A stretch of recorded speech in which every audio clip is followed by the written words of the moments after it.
I stood at the back of the crowd, hands shoved deep in my jacket pockets, watching my younger brother Tyler receive his Navy SEAL trident. The California sun beat down on the ceremony at Coronado, but I felt cold. My parents sat in the front row with my sister Amber, their faces glowing with pride. They hadn't spoken to me in 3 years. They thought I was a dropout, a failure, a disgrace. General Bradford was mid-speech when he suddenly stopped, his eyes locking onto mine. His voice cut through the silence like a blade. "Colonel, you're here?" The entire crowd turned. My father Gerald's jaw dropped open. 3 years ago, everything fell apart during what should have been a simple family dinner. I'd been home on leave, and my family thought I was just taking my time getting through basic Navy training. They had no idea I was actually deep into Special Operations Selection, one of the most grueling programs the military offers. I couldn't tell them. Every aspect of my training was classified. Every detail of my assignment locked behind security clearances they'd never understand. My father Gerald had been a Marine sergeant back in his day, and he wore that history like armor. He'd spent weeks leading up to that dinner making comments about how long I was taking, how when he went through basic it only took 8 weeks, how I must be struggling. I'd smile and nod, unable to defend myself, unable to explain that what I was doing was nothing like his experience. That night, we were sitting around the table when my phone buzzed. It was an encrypted message, the kind that made my stomach drop. Emergency deployment. Wheels up in 4 hours. No exceptions. I stood up from the table, my chicken parmesan half-eaten, and told them I had to leave immediately. My father's face turned red. "Leave? We're in the middle of dinner." "I know, Dad. I'm sorry. It's urgent. Urgent. What's so urgent that you can't finish a meal with your family?" I couldn't answer. The operation was classified at a level that meant I couldn't even acknowledge it existed. "I just have to go." "I'm sorry." That's when everything exploded. Gerald stood up, his chair scraping against the hardwood floor. "This is exactly what I've been talking about. You're weak, Dominic. You can't even commit to finishing training. They're probably kicking you out, aren't they? That's what this is about." My mother Patricia started crying, her hands covering her face. I knew it. I knew he couldn't do it. He never finishes anything. My younger brother Tyler, 17 at the time and desperate for our father's approval, looked at me with contempt. "You're embarrassing us." My sister Amber crossed her arms. "Everyone at school asks me about you. What am I supposed to tell them? That my brother's a quitter?" I tried to explain that I couldn't discuss my assignment, that there were rules, that I was bound by oath not to reveal certain information, but every word I said sounded like an excuse. My father's voice rose higher. "If you're not man enough to finish what you started, don't bother coming back. This family doesn't need quitters. We don't need liars." I grabbed my keys and left. I didn't say goodbye. I couldn't. 4 hours later, I was on a transport plane, heading into a situation that would later earn me a classified commendation and a promotion. But my family would never know that. Over the next 3 years, I tried to reach out. I sent letters from wherever I could, but they came back unopened. I sent money to help with Tyler's college fund, but the checks were torn into pieces and mailed back to my P.O. box. My mother told extended family that I'd washed out of the Navy and disappeared, probably into drugs or crime. She held what she called a mourning period for me, removing my photos from the walls, boxing up my childhood belongings, erasing me from the family narrative. Tyler posted on social media about his loser brother who couldn't hack it in the military. The post got hundreds of likes from people we'd grown up with. I watched from afar, unable to respond, unable to defend myself. My missions took me to places I couldn't name, doing things I couldn't discuss, serving with people whose identities were classified. I was a ghost, and my family had made that literal. When Tyler announced he was enlisting in the Navy, Gerald threw a party. He posted photos online with captions about restoring family honor and showing how it's really done. Tyler's journey through BUD, divided by S training, the brutal SEAL qualification course, was documented on social media like a reality show. Every phase completed, every challenge overcome. Our father commented on every post with pride I'd never received. Now, standing at Tyler's graduation ceremony, watching General Bradford walk toward me through the stunned crowd. I felt the weight of those 3 years crushing down. The general's face was serious as he approached, and I could see my commanding officer, Colonel Sarah Brennan, emerging from the crowd behind him. She was in full dress uniform, her decorations catching the sunlight. Gerald stood up from his seat in the front row, his face confused and angry. Tyler looked terrified on the stage, his new trident still pinned to his chest. Whispers spread through the crowd like wildfire. Military families, SEAL team members, officers and enlisted personnel, all turning to look at me. Colonel Brennan reached me first. She came to attention and saluted. "Colonel Martinez, good to see you, sir." The crowd's whispers became gasps. My father's face went from confusion to rage in seconds. He started pushing through the crowd toward me, his hands balled into fists. "This is stolen valor." Gerald's voice boomed across the ceremony grounds. People scattered out of his way as he charged toward me. "My son was a dropout. This is fake." Amber was right behind him, her phone out and recording. "I'm getting this all on video. This is insane. He's pretending to be an officer." My mother Patricia followed, tears streaming down her face. "Dominic, what have you done? Why are you doing this to us?" General Bradford raised his hand, trying to calm the situation. "Mr. Martinez, if you'll just let me explain." "Explain what?" Gerald cut him off. "That my son bought a fake uniform? That he's crashing his brother's ceremony? I want him arrested for stolen valor. That's a federal crime." The crowd pressed closer. I could see other military families watching, some recording on their phones. Tyler remained frozen on the stage, his face pale. His SEAL instructor stood beside him, hand on his shoulder, whispering something I couldn't hear. Amber held her phone higher. "Everyone watching this. My brother dropped out of the Navy 3 years ago. Now he's here pretending to be a colonel. This is what mental illness looks like. Share this everywhere." I remained silent. Parts of my service record were still classified. There were operations I'd been part of that wouldn't be declassified for another 20 years. I couldn't defend myself without violating security protocols that could get people killed. Colonel Brennan stepped forward, her voice firm. "Mr. Martinez, I have Colonel Martinez's service jacket right here. If you'd just look at it. I don't need to look at forged documents." Gerald spat. "I know my own son. I know what he is." Patricia grabbed my arm. "Please, Dominic. Stop this. Get help. We'll find you a doctor. But you can't do this. You're embarrassing Tyler on his special day." The military police had arrived now, 2 young petty officers looking uncertain. One of them approached me carefully. "Sir, we're going to need to see your identification." I handed over my military ID without a word. The petty officer examined it, then spoke into his radio. I could see the confusion on his face as he waited for confirmation. Amber's live stream counter ticked higher. 5,000 viewers, 10,000, 20,000. The comments flooded in, most of them calling me a fraud, demanding my arrest, threatening violence. Some people recognized the situation as more complex, but they were drowned out by the majority. "Dad, stop." Tyler's voice came through the microphone on stage. The entire crowd fell silent, turning back to look at him. He was gripping the podium, his knuckles white. "Just stop for a second." Gerald turned. "Tyler, don't defend him. He abandoned us. Now he's trying to ruin your moment." Tyler shook his head slowly. "During BUD divided by S, we had a guest instructor. A legend, they called him. He didn't tell us his name, but he talked about a mission in Yemen. A rescue operation that saved an entire platoon. The operator's call sign was Ghost. He looked directly at me. The instructor said Ghost's real name was Dominic. I thought it was just coincidence. There are lots of Dominics. But now," Gerald's face went purple. "Are you choosing him over your family? Over your mother and sister and me? After everything we've sacrificed for you?" Patricia collapsed, hyperventilating. Amber dropped to her knees beside her, still filming. "This is your fault, Dominic. Look what you're doing to Mom." The military police officer's radio crackled.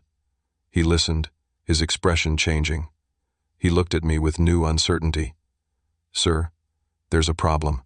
Your file has irregularities. We're going to need you to come with us for questioning, Colonel Brennan protested. That's ridiculous. I can vouch for Colonel Martinez. Ma'am, with respect, we have protocols. There are flags on his record. We need to sort this out. General Bradford's phone rang. He answered, listened, and his face hardened. Understood. He hung up and looked at me with something like apology in his eyes. Dominic, I'm being ordered to step back from this situation until it's resolved. The second military police officer moved to my other side. Sir, please come with us. We can do this quietly, or we can make a scene. Your choice. Amber's live stream now had 50,000 viewers. Local news cameras had appeared, their lenses focusing on me. I could see the headlines forming in real time on people's phones. Stolen valor at Navy SEAL ceremony. Dropout crashes brother's graduation. Military imposter exposed. Gerald stepped closer, his voice lower but no less venomous. You've destroyed this family twice now. Once when you quit, and now when you came back with your lies. I hope they lock you up. I looked at Tyler one last time. He was staring at me, confusion and pain written across his face. The brother who'd once looked up to me, who'd followed me around as a kid, who'd wanted to be just like me. Now he didn't know what to believe. Let's go, I said quietly to the military police. They escorted me through the crowd, past my family, past the cameras, past the whispers and accusations. Behind me, I could hear Amber narrating for her viewers. Patricia sobbing, Gerald demanding justice. Tyler's voice came through the speakers one more time. Dominic, wait. But I kept walking. The interrogation room at the naval base was small and cold, with gray walls and a metal table bolted to the floor. I sat across from Commander Frank Walsh, a Navy investigator with 20 years of experience and a reputation for being thorough to the point of obsession. He had my service file spread across the table, but large sections were redacted or marked with classification levels above his clearance. This is a problem, Colonel Martinez. Or should I even call you that? Walsh leaned back in his chair. Your record shows deployments during periods when your family claims you were missing. Your rank progression is unusual, to say the least. And these gaps, he tapped the redacted sections. These gaps are concerning. Those sections are classified, I said. Convenient. Every time I try to verify something, I hit a wall of classification. That's exactly what a sophisticated fraud would do. Create a false record with built-in excuses for why it can't be verified. My father, mother, and sister sat in another room down the hall, giving their statements. Through the walls, I could hear Amber's voice rising and falling as she recounted her version of events. The version where I was a liar and a con artist who'd abandoned his family. Walsh pulled out printed screenshots from social media. Your sister has been documenting your alleged disappearance for 3 years. Photos, posts, timelines. She has witnesses, neighbors who confirm they haven't seen you. Your parents have documentation showing you left home 3 years ago and never returned. They have letters you supposedly sent that they returned unopened. He paused.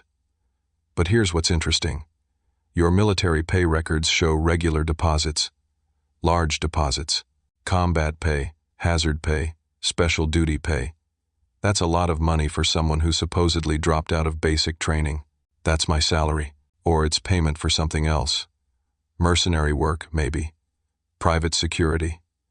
There are plenty of companies that pay well for people with military training. People who claim to have military training. I stayed silent. Anything I said could be twisted, used against me. Walsh pulled out more documents. Your family provided these. He spread out what looked like discharge papers, medical records, even a letter supposedly from a Navy psychiatrist recommending my separation from service for mental health reasons. They're very convincing. Your mother kept everything. Those are fake. Are they?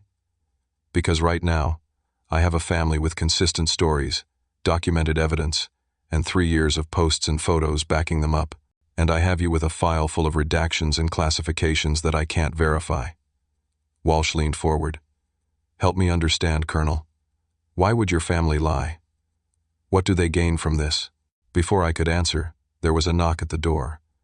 A young ensign entered and handed Walsh a tablet. The commander's eyebrows rose as he read. Well, this is interesting. Apparently your name doesn't appear in standard Navy personnel databases for the past 3 years. There's no record of you at any duty station, no berthing assignments, no unit rosters. It's like you didn't exist. He looked at me. Want to explain that? I was operating under different protocols. Different protocols. Right. Walsh stood up. Here's what I think. I think you washed out of basic training, just like your family says. I think you couldn't handle the shame. So you created this elaborate fantasy. You forged documents, bought a uniform, maybe even hacked into military databases, and today, you saw an opportunity to insert yourself into your brother's big moment. That's not what happened. Then tell me what did happen. Give me something I can verify. One piece of evidence that proves you're who you claim to be. I couldn't. The missions I'd been on were classified. The units I'd served with officially didn't exist. The operations I'd participated in would be denied by the government if anyone asked. That was the nature of special operations. We were ghosts by design. Walsh made a decision. Dominic Martinez, I'm placing you under arrest pending further investigation. You'll be held in military detention until we can sort this out. Outside the interrogation room, I could hear reporters gathering.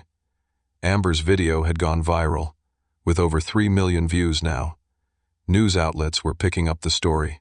Stolen valor at Navy SEAL ceremony. Family exposes military imposter. The narrative was set, and it was damning. As military police escorted me to a detention cell, I passed a television in the hallway. My father was on screen, being interviewed by a local news station. My son has serious problems, Gerald was saying, his voice heavy with manufactured sorrow. We tried to help him, but he refused. Now he's created this fantasy world where he's some kind of hero. It's heartbreaking. I just hope he gets the psychiatric help he needs before he hurts someone. Patricia appeared next to him, dabbing at her eyes with a tissue. We're praying for him. We're praying he'll accept reality and get treatment. Amber's segment was next. She was in her element, performative grief perfected for the cameras. My brother disappeared 3 years ago. We thought maybe drugs. Maybe he was living on the streets. We never imagined he'd create this elaborate lie. Tyler's ceremony was supposed to be about celebrating his achievement. Instead, it became about Dominic's delusions. The detention cell was 10 feet by 8 feet, with a thin mattress on a concrete slab and a steel toilet in the corner. Through the small window, I could see the sun setting over Coronado. Tyler would be celebrating with his SEAL team now, toasting his graduation, looking forward to his future. But his moment had been stolen, overshadowed by scandal. A guard brought me dinner on a plastic tray.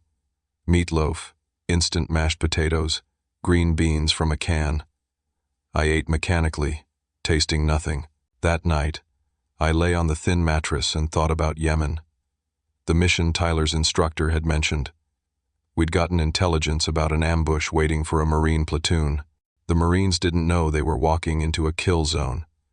My team had inserted 12 hours ahead, eliminated the ambush, and left without the Marines ever knowing we'd been there. Ghost work, that's what we called it. Save lives, take none of the credit, leave no trace. I'd saved those Marines' lives, but I couldn't save my own reputation. The next morning, Commander Walsh returned with new evidence. He looked almost triumphant as he spread photographs across the table in the interrogation room. We've been busy, he said. These photos were obtained from intelligence sources. This one shows you in Damascus, Syria, 18 months ago. He pointed to a grainy surveillance photo of a man who looked like me in civilian clothes, walking through a market. According to your official record, you were at Fort Bragg during this time. So either you can be in 2 places at once, or one of these records is false. I recognized the photo. It was from an operation where my team had been tracking weapons smugglers. We'd been operating under cover identities. The fact that this photo existed at all was a security breach. I think you're a mercenary, Walsh continued. I think you washed out of the Navy, got recruited by a private military company, and you've been operating in conflict zones for pay.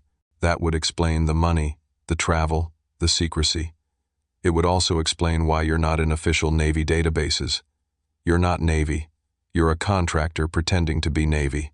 That's not true. Then explain the photo. Explain why you're in Syria when you're supposed to be in North Carolina. I couldn't. To explain would require revealing operational details that were classified at the highest levels. Details that, if exposed, could get intelligence sources killed. Walsh leaned back satisfied. I'm upgrading the charges. In addition to stolen valor, I'm recommending charges of espionage and treason. If you've been operating as a mercenary in foreign countries while claiming to be a U.S. military officer, that's a national security threat. My blood went cold. Espionage and treason carried the death penalty. You have 48 hours before you're transferred to federal custody, Walsh said. I'd suggest you use that time to tell the truth, because once you're in federal prison, this gets a lot worse. That afternoon, Colonel Sarah Brennan violated her orders and visited me in detention. She looked exhausted, her uniform wrinkled, dark circles under her eyes.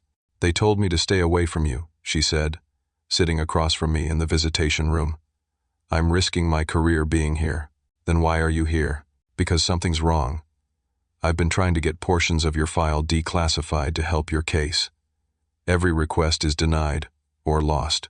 I've contacted 5 different offices, and every single one has stonewalled me. She lowered her voice. Dominic, someone with serious pull is actively blocking any attempt to verify your service. Who? I don't know yet. But General Bradford reached out to me before they shipped him off to Alaska. He thinks this goes higher than stolen valor. He thinks someone wants you discredited and removed. I thought about the Syria mission. Not the one the photos showed, but the one that came after. My team had discovered evidence of weapons smuggling, high-grade military equipment being sold to hostile forces. We'd traced it back to an American source. We'd reported it through proper channels, sent it up the chain of command, and then, nothing. The investigation had been buried. There was an operation 18 months ago, I said carefully. We found evidence of corruption, high-level corruption. We reported it, but the investigation disappeared. Sarah's eyes widened. Who was involved? I don't know. The report went to Naval Intelligence, and we never heard back. But 3 members of my team have died since then. Training accidents, they said. But 3 deaths in 1 year from the same unit? That's not coincidence. You think someone's cleaning house. I think I'm not being investigated for stolen valor. I think I'm being eliminated as a witness. Sarah stood up, pacing the small room. If that's true, then Commander Walsh is being used. He thinks he's investigating fraud, but he's actually helping cover up something bigger. Can you find out who's blocking the declassification requests? I can try, but... She hesitated. Dominic, if this goes as high as I think it does, I might not be able to help you. I might become a target too. Then don't help me. I'm not worth your career. Too late for that. She gave me a sad smile. I've already made my choice. That night, I watched the news in the detention center's common area. My family had held a press conference. They sat behind a table with microphones, Gerald in the center, Patricia and Amber on either side. Tyler wasn't there. Gerald spoke with the gravity of a bereaved father. We're asking the military to show leniency toward our son. He's clearly suffering from severe mental illness. We want him to get treatment, not punishment.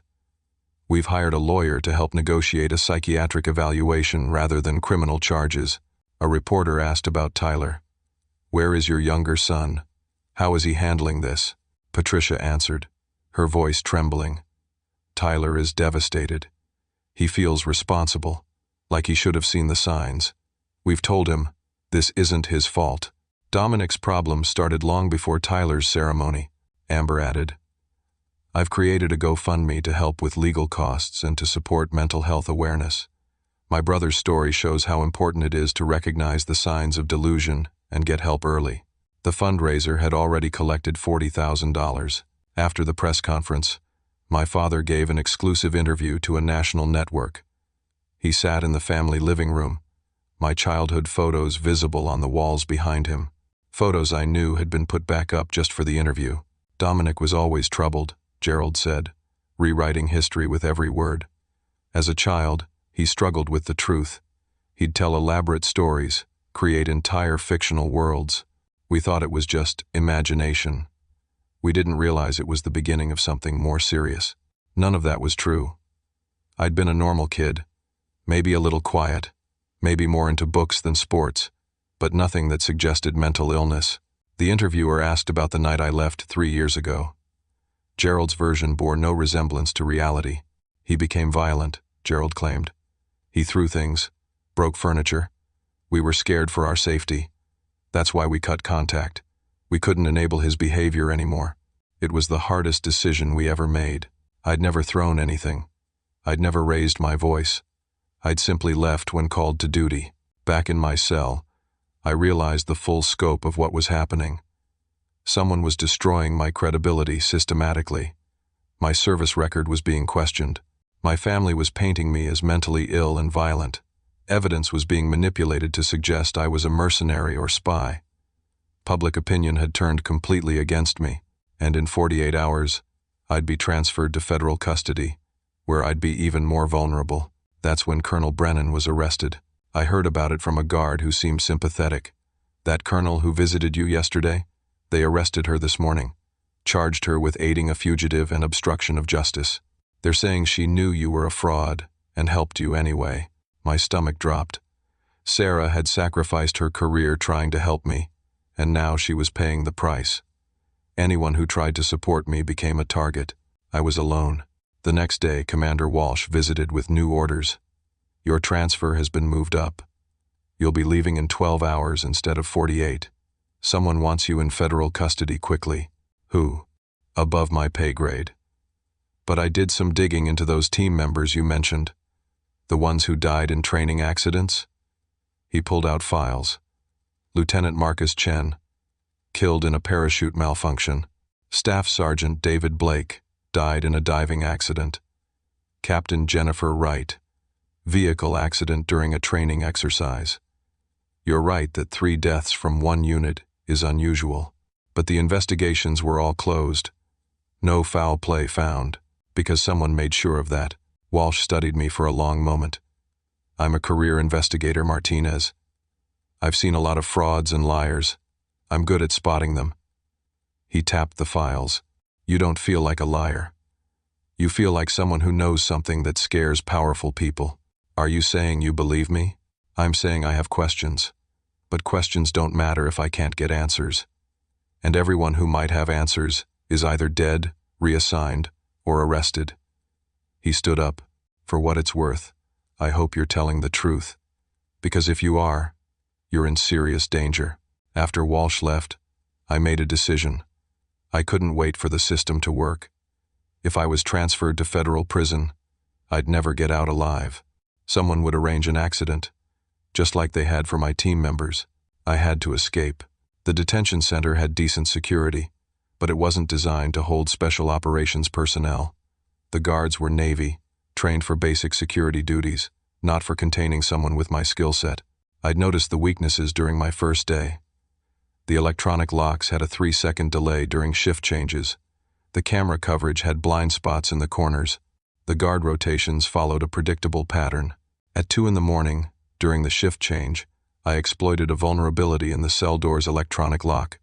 It wasn't hacking, just understanding how the system prioritized commands.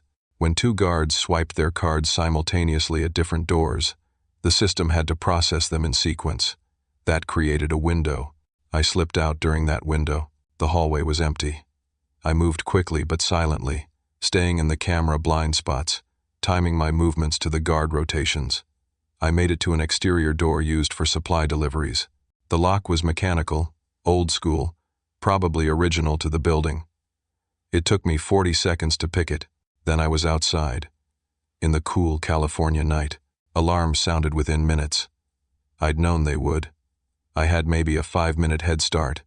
I ran toward the perimeter fence, away from the main gate where guards would converge.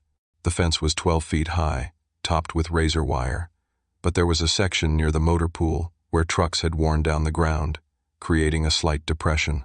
I used that depression to gain momentum, grabbed the fence 8 feet up, and vaulted over the top, twisting my body to avoid the razor wire. I hit the ground hard on the other side, rolled, and kept running. Behind me, sirens wailed. Searchlights swept the area. Dogs barked. I ran through the industrial area outside the base, ducking between warehouses, staying off the main roads. Within an hour, every law enforcement agency in San Diego County would be looking for me. I'd just confirmed everything my family had said about me. I was dangerous. I was unstable. I was a criminal. The news broke before dawn. Accused military imposter escapes custody. My photo was everywhere. The one from my official military ID, stern-faced in dress blues. The anchors used words like dangerous and possibly armed and considered a threat. Gerald appeared on morning shows, his face grave. My son is capable of violence. We've been saying this for years. The military should have listened to us. Now he's out there, and people could get hurt. Amber posted a tearful video. I'm terrified. He knows where we live. He knows where Tyler is stationed. Please, if anyone sees him, call the police. Don't approach him. Patricia gave an interview from their home, surrounded by photos of Tyler, but none of me. I'm scared for my son. Not just scared of him, but scared for him. He needs help, and he's running from the only people who can help him. Tyler's interview hit me the hardest. He was in his quarters at Coronado, still in his new SEAL training pipeline. He looked exhausted, broken. I wanted to believe in him, Tyler said, his voice cracking. When General Bradford called him Colonel, when my instructor mentioned the Yemen mission, I thought maybe there was a chance. But then he ran. Innocent people don't run. I feel like an idiot forever doubting my family. I watched that interview from a truck stop outside Bakersfield, 3 hours north of San Diego. I'd hitched a ride in the back of a produce truck, hidden among crates of lettuce. The driver never knew I was there. I had no money, no identification, no allies. My face was on every news channel. A nationwide manhunt was underway. The FBI had joined the search, treating me as a fugitive who'd escaped military custody. But I had a destination. There was a CIA facility in Virginia, a black site used for processing intelligence from overseas operations. 3 years ago, after the Syria mission, we'd uploaded backup files to their secure server. Evidence of the weapons smuggling, names of suspects, documentation that could prove what we'd found. If those files still existed, they were my only chance at proving the truth. It took me 4 days to cross the country. I traveled at night, avoiding cameras, staying off the grid. I slept in abandoned buildings and under bridges. I stole food from dumpsters behind grocery stores. I looked like a homeless veteran, which wasn't far from the truth. In Oklahoma, I stole clothes from a donation bin outside a church. In Tennessee, I broke into a library after hours to use their computers, checking if the CIA facility was still operational. It was. The entire time, Corso's people were tracking me. I didn't know his name yet, didn't know who was orchestrating everything, but I could feel them behind me, staying just far enough back to avoid spooking me, herding me toward Virginia like a wolf herding prey. They wanted me to reach that facility. They wanted me to think I was being clever. By the time I reached Virginia, I was exhausted, injured from evading pursuit, and desperate. I'd lost 15 pounds. My ribs showed through my stolen shirt. I looked like a ghost, which was fitting. The CIA facility was outside Langley, disguised as a telecommunications hub, chain link fence, security cameras, unmarked buildings. I waited until 3 in the morning, then used old credentials that should have been deactivated but weren't. Another red flag I should have noticed. The door opened. I slipped inside, moving through corridors I'd walked 3 years ago. The server room was in the basement. Behind, 3 secure doors. Each one opened with my credentials. Each one should have triggered alerts. I reached the server room and accessed the terminal. Searched for the Syria files. They were gone. Deleted. Every backup, every copy, every trace of evidence we'd gathered. It had all been erased. That's when I heard the locks engage. The doors I'd come through sealed. Red lights flashed. Outside, I could hear vehicles arriving. Boots on pavement. Orders being shouted. I'd walked into a trap. Through the facility's windows, I could see black SUVs surrounding the building. Men in tactical gear taking positions. Not FBI. not regular military. These were private contractors, the kind with no names and no oversight. I was cornered with no evidence, no allies, and no hope. My family believed I was a criminal. The nation thought I was a traitor. In minutes, they'd breach the building and eliminate me, make it look like I'd died resisting arrest. I pulled out my phone, the burner I'd bought at a gas station in Arkansas. I had one video to record, one message to leave behind. I started recording. Tyler, if you see this, I want you to know, I'm sorry. I'm sorry I couldn't tell you the truth. I'm sorry I let you think I'd failed. I'm sorry for everything. My hands shook as I held the phone. I served our country for 3 years in ways I still can't fully explain. I did things I'm proud of and things that haunt me. I saved lives. I stopped bad people from doing bad things. And I kept my oath, even when it cost me everything. Outside, I heard the order to breach. I love you, little brother. I'm proud of you. Be the SEAL I know you can be. Be the man Dad thinks you are. And please, don't let them turn you into something you're not. The first door exploded inward, 300 miles away. At Coronado Naval Base, Tyler couldn't sleep. It was 4 in the morning, and he'd been lying in his bunk for hours, staring at the ceiling. Something about the whole situation with Dominic didn't sit right. His family's story was consistent. The evidence seemed clear, but there was a voice in his head that kept whispering doubt. He got up and pulled out his laptop. He'd saved old family videos years ago, before everything fell apart. He scrolled through them, looking for, he didn't know what, some clue, some sign. He found a video from 3 years ago, the last night Dominic had been home.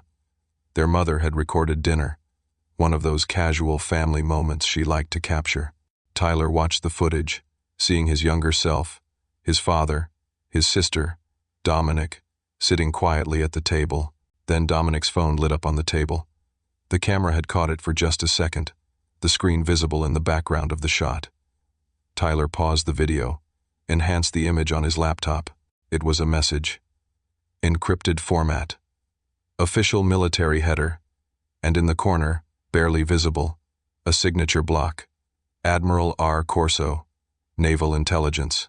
Tyler's heart started pounding. He searched for Admiral Corso online.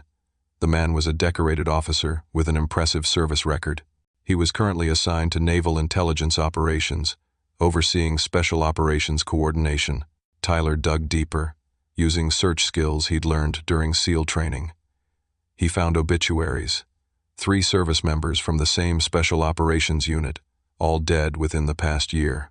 All deaths ruled accidental. All had served in Syria around the same time. He cross-referenced the unit. Found mentions of a classified operation involving weapons smuggling. Found a congressional inquiry that had been quietly closed without findings. Found patterns that suggested a cover-up. At 5 in the morning, Tyler contacted the Navy JAG office. He reached Lieutenant Mara Sutton, a lawyer who specialized in military justice and had a reputation for taking on difficult cases. "I think my brother is innocent," Tyler said, "and I think I can prove it." Sutton was skeptical but agreed to look at what he had. She reviewed the enhanced video, the obituaries, the pattern of deaths. Her expression grew serious. "This is concerning," she said, "but it's circumstantial. We'd need more to reopen the investigation." "How do I get more?" "You don't. You're a new SEAL with no investigative authority. If you push this and you're wrong, it'll end your career before it starts." "And if I'm right?" Sutton studied him. "If you're right, your brother is in danger, but so are you. If someone's willing to kill to cover this up." Tyler made his decision. "Tell me what to do." They worked through the morning, Sutton making calls, Tyler gathering every piece of evidence he could find. They discovered irregularities in how Dominic's case had been handled. Commander Walsh's investigation had been rushed. Evidence had been accepted without verification, and someone had fast-tracked the federal transfer. Then Sutton uncovered something crucial. The Syria photos that supposedly proved Dominic was a mercenary had been leaked to Walsh from an anonymous source. The metadata showed they'd been accessed from a secure naval intelligence server.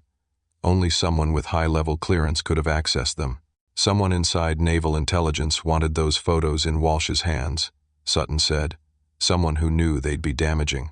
Tyler's phone buzzed. A news alert. Dominic had been tracked to a CIA facility in Virginia. Federal agents and military personnel were en route. The report said Dominic was armed and dangerous, possibly planning an attack on the facility. "He's walking into a trap," Tyler said. "You don't know that." "I do.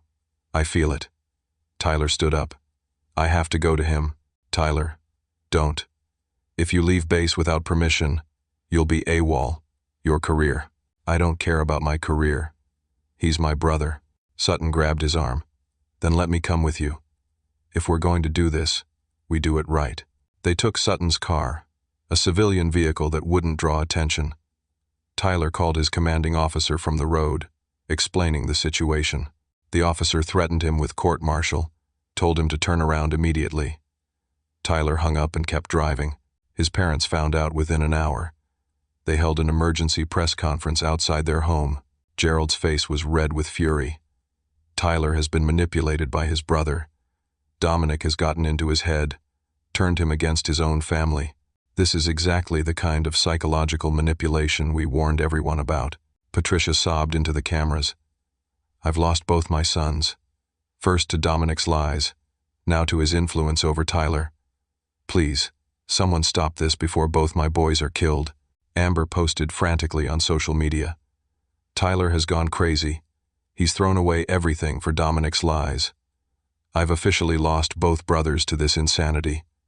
Pray for our family." But Tyler wasn't reading social media.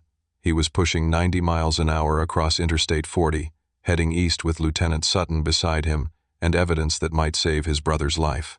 They were 12 hours behind Dominic's trail. By the time they reached Virginia, it was past midnight. Sutton had been making calls the entire drive, building a case, gathering allies. She'd contacted General Bradford in Alaska. She'd reached out to Colonel Brennan's lawyer. She'd found 2 members of Congress who had questions about the closed investigation into the Syria weapons smuggling. They tracked Dominic to the CIA facility outside Langley. When they arrived, the building was surrounded. Black SUVs, tactical teams, floodlights turning night into day. Tyler jumped out of the car before Sutton could stop him. He ran toward the perimeter, where armed contractors stood guard. "That's my brother in there. You can't do this." A contractor grabbed him, forcing him back. "Civilian area. Get back. I'm Navy. My brother is innocent. There's evidence. I don't care if you're the Pope. Get back or you'll be arrested." Tyler struggled against the man's grip. More contractors moved toward him. Sutton shouted, waving her JAG credentials, but no one was listening. Inside the facility, Dominic heard the commotion. Through the server room's small window, he could see Tyler in the parking lot being restrained. His little brother had come for him. After everything, after 3 years of silence and contempt, Tyler had come. Dominic pulled out his phone and called the facility's main security line. "This is Colonel Dominic Martinez. I'm in the server room. I'm unarmed. I'm requesting immediate contact with the FBI and the Inspector General's office. This facility is compromised. Do not breach." The tactical team paused. Orders crackled over their radios. Someone was making a decision. Then a black sedan pulled up. An officer in navy dress blues stepped out. Even from the server room, Dominic recognized him. Admiral Richard Corso, the signature on that 3-year-old deployment order. The man who'd buried the Syria investigation. Corso walked calmly toward the facility entrance. He spoke briefly with the tactical team leader. They nodded, fell back to create a perimeter. Corso entered the building alone. Dominic heard his footsteps in the corridor. The door to the server room unlocked. Corso stood in the doorway, his uniform immaculate, his expression calm. "Colonel Martinez, this has gotten out of hand. You killed my team. Training accidents happen. Unfortunate but not uncommon in special operations. You're selling weapons to hostile forces. We found the evidence. You found circumstantial connections. Nothing provable. Nothing that would survive scrutiny." Corso stepped into the room. "You should have let it go. You should have stayed silent, like a good soldier. You're ordering my execution. I'm ordering the termination of a fugitive who's broken into a secure facility. A man who's demonstrated he's dangerous, unstable, and a threat to national security. No one will question it." Your family's already painted you as mentally ill. The public thinks you're a violent imposter. Your death will be tragic but understandable. Outside, Tyler broke free from the contractor's grip. He ran toward the building, screaming Dominic's name. Corso's radio crackled.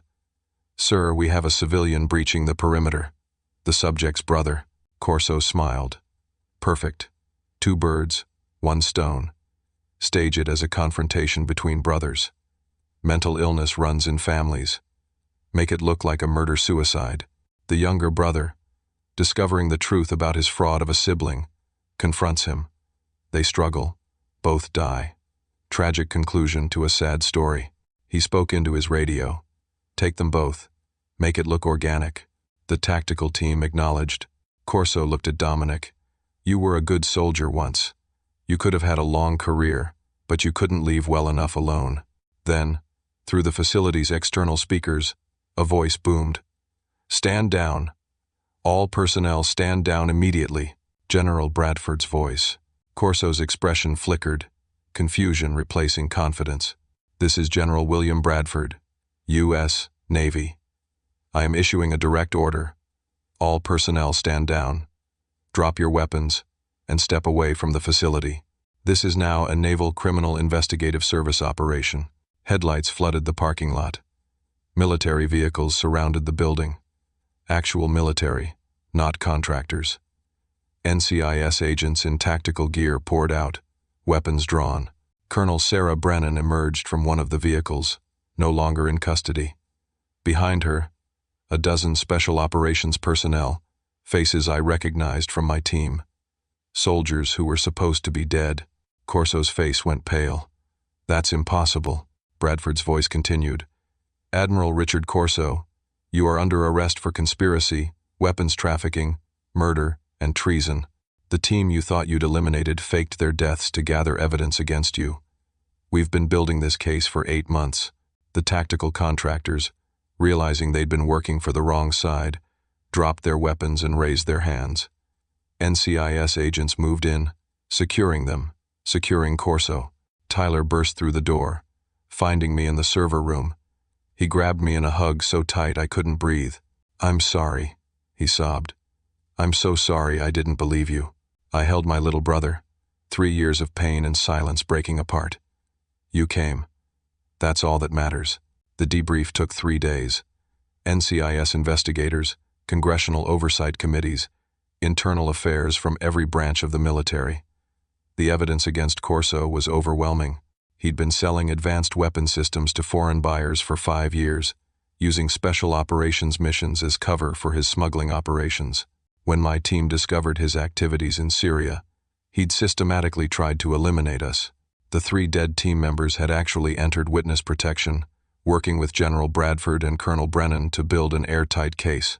They'd faked their deaths to make Corso think he was safe, to make him careless. Bradford had been reassigned to Alaska as cover while he coordinated the investigation. Brennan had allowed herself to be arrested so she could access classified evidence during her detention without raising Corso's suspicions. Everything had been a careful setup, waiting for Corso to make his move. My stolen valor charges were dropped with prejudice. Commander Walsh apologized personally, embarrassed that he'd been manipulated. The Navy issued official statements correcting the record, but the damage to my family's relationship was done. The media circus that followed was intense. My face was everywhere again, but this time with different headlines. Decorated officer vindicated. Family's false accusations exposed. Aero soldier survives cover-up attempt. My parents' home was surrounded by reporters. Gerald and Patricia refused to comment, closing their curtains, hiding from the cameras they'd once courted. Amber deleted all her social media accounts, the videos and posts that had gotten millions of views suddenly indefensible. A week after Corso's arrest, I returned to Coronado for a private ceremony. General Bradford personally presented me with the medals I'd earned over 3 years of classified service. Tyler stood beside me in his dress blues, his face proud. Bradford addressed the small gathering of military personnel and their families. What happened to Colonel Martinez is a stark reminder that service often requires sacrifice that goes unrecognized. Sometimes the people we protect never know we existed. Sometimes even our families can't know the truth. That's the burden of those who serve in the shadows. After the ceremony, Tyler and I stood outside, watching the sun set over the Pacific. "I don't know how to apologize enough," he said. "You fought for the truth when it mattered. That's enough." But I believed them. I believed Dad and Mom and Amber. I should have known you better.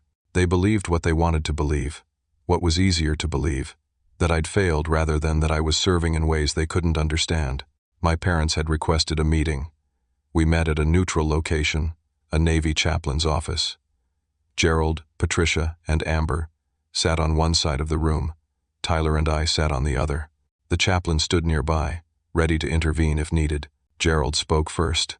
His voice was smaller than I'd ever heard it. "We made a mistake. A terrible mistake. We should have trusted you. You should have asked questions," I said. "You should have considered that maybe you didn't know the whole story." Patricia was crying. "I thought I'd lost you. When you left that night, I was so scared. And then when you didn't come back, didn't call, didn't explain, I convinced myself you'd failed. It was easier than thinking about all the dangerous possibilities. I couldn't call. I couldn't explain. My oath prevented it." "We know that now," Gerald said. "But we didn't know then. We just saw our son leaving, refusing to communicate, disappearing for years. We assumed the worst." Amber finally spoke. "I destroyed you online. I got millions of people to believe you were a fraud. I don't know how to take that back." "You can't," I said simply. "Those videos, those posts, they're permanent. People will always remember them. My name will always be associated with stolen valor accusations, even though I was vindicated. I'm sorry. I know you are. But sorry doesn't undo the damage." The chaplain intervened gently. "Dominic, your family wants to rebuild their relationship with you. Is that something you're open to?" I looked at them. My father, who'd called me weak and a quitter. My mother, who'd held a mourning period for me while I was alive. My sister, who'd turned me into a viral villain. They were sorry now, but only because they'd been proven wrong.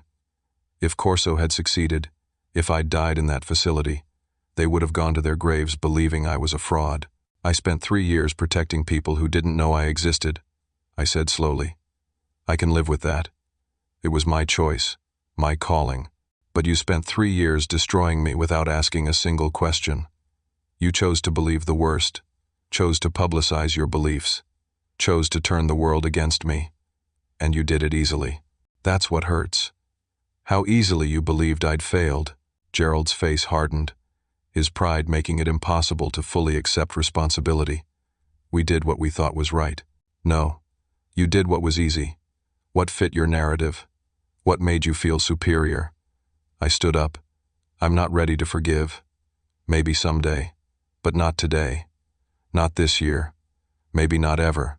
Patricia reached for me. "Please, Dominic. You're our son. I was your son 3 years ago when you erased me from the family. I was your son when you returned my letters unopened. I was your son when you tore up my checks and told everyone I was a dropout." I looked at each of them. "You taught me that family is conditional, that love has limits, that trust can be destroyed in a single moment of doubt. Those are lessons I'll carry forever." I walked out. Tyler followed. "I'm staying with you," Tyler said in the parking lot. "If you cut them off, I'm cut off too." "No. They're your parents. You don't have to choose." "I already chose. At that CIA facility, I chose you." We sat in my rental car, brothers separated by 3 years of pain but connected by something stronger than our parents' betrayal. "What now?" Tyler asked. "You have a SEAL career ahead of you. Deployments, missions, the life I've been living. You'll understand now why I couldn't tell them, why I can't always tell you. I get it. And I won't make the same mistakes they did." 6 months later, Tyler deployed for the first time. I was at the send-off, in civilian clothes, standing apart from the families but present. Tyler saw me and smiled, giving a subtle nod. 2 weeks into his deployment, he received a care package. Inside was a photo of me in full dress uniform, all my medals visible, the decorations I'd earned in silence. On the back, I'd written, "Proud of you, little brother. Stay safe. Your family is waiting. Because that's what Tyler was now. Not my whole family, but my real family. The person who'd fought for the truth when everyone else had accepted the lie. The person who'd risked everything to stand beside me. Family isn't just blood. It's who stands beside you when the world calls you a liar. It's who fights for the truth when everyone else walks away. I lost the family I was born into, but I found the brother I was meant to have. Sometimes the greatest battles aren't fought with weapons. They're fought with faith in the people who deserve it. I'd spent 3 years serving my country in silence, saving lives that would never know my name. But Tyler had saved me in a different way. He'd saved my faith that someone could see past the lies, could question the narrative, could choose truth over comfort. That's worth more than any medal, any commendation, any recognition. That's family. I still serve. My missions are still classified. My operations still secret. I'm still a ghost, doing work that can't be acknowledged. But now I know that when I return from wherever the Navy sends me, there's someone waiting who understands, someone who believes. Tyler texts me before every mission, "Come home safe, Ghost." And I always respond, "Always, little brother. Always." Our parents tried to reach out several times over those 6 months. Letters, calls, requests through the Navy chaplain. I read the letters but didn't respond. I listened to the voicemails but didn't call back. Maybe someday the wounds will heal enough for reconciliation. Maybe I'll find forgiveness in myself. But that day hasn't come yet. Amber tried to make amends by posting a video apology, explaining everything she'd gotten wrong. It got 300,000 views, a fraction of her accusations, but it was something. She started an advocacy group for families of service members, trying to educate people about the realities of classified service. It doesn't erase what she did, but it's a start. General Bradford retired but stays in touch. He sends me Christmas cards with photos of his grandchildren, reminding me that there's life after service, family beyond blood. Colonel Brennan was promoted and now oversees special operations training. She makes sure every new operator understands the cost of secrecy, the burden it places on families. Commander Walsh became an advocate for reform in how the military investigates stolen valor claims. He speaks at conferences about his mistakes with my case, how quickly he'd believed circumstantial evidence, how easily he'd been manipulated. He saved several operators from similar situations, and Corso, he's in federal prison, serving 25 to life. The weapons smuggling charges alone were enough, but the attempted murder charges sealed it. He'll die in prison, his decorated career a footnote to his crimes. I testified at his trial, faced him across the courtroom. He showed no remorse, even at the end, just cold calculation, as if he'd merely made a business decision that hadn't worked out. But I'd won. Not just the legal battle, but something more important. I'd proven that truth matters, that integrity matters, that staying silent in service doesn't mean accepting lies about your character. The last time I saw my father was at a mandatory family counseling session the Navy suggested before Tyler's deployment. Gerald sat across from me, older somehow, smaller. "I was a Marine," he said. "I thought I understood military service, but I only understood my version of it, my war, my experience. I didn't understand yours." "No, you didn't. Can you help me understand now?" I thought about it, considered whether I wanted to invest the emotional energy, whether he deserved it, whether it would change anything. "Maybe," I said. "But understanding doesn't erase what happened. It doesn't give back the 3 years we lost. It doesn't undo the damage you did to my reputation, my life, my sense of family." "I know. But maybe it's a start. We'll see. That's all I can offer. We'll see. For now, I have Tyler. I have my team. I have my mission. I have purpose and clarity, and the knowledge that I served with honor, even when others couldn't see it. That's enough. That has to be enough. Because in the end, the people who matter believed me. The people who mattered fought for me. And the person I see in the mirror every morning knows the truth about who I am and what I've done. Everything else is just noise. So, here's my question for you, and I want you to really think about it. Have you ever been in a situation where you had to stay silent about something important, and that silence was mistaken for guilt or weakness. How did you handle it? Did the people who mattered to you stand by you, or did they believe the worst? And if they believed the worst, were you able to forgive them? Leave your thoughts in the comments below. And if this story resonated with you, if it made you think about trust and faith and what family really means, please hit that like button. Subscribe to the channel for more stories about the struggles we face and the strength we find. Share this with someone who needs to hear that truth always matters, even when it takes time to emerge. Thank you for listening to my story.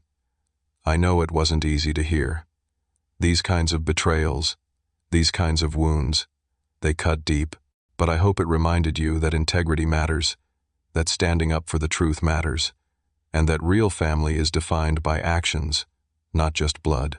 Take care of yourselves, stand by the people who deserve it, and never stop fighting for the truth. Until next time.